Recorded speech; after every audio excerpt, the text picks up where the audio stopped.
On the Bancroft School robotics team, we are a community. Each of the 4 groups of students on our team work together designing, planning, building, and competing with a robot.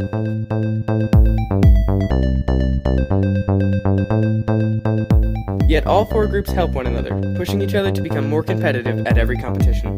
As we go through the engineering process, it's helpful when we get observations from the other teams here at school because they see things that we might not notice. It's great that we can get advice from the old team members whenever we need it.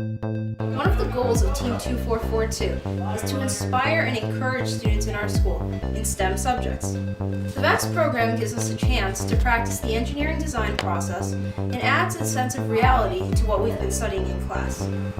Our team, though still young, is working hard all around campus.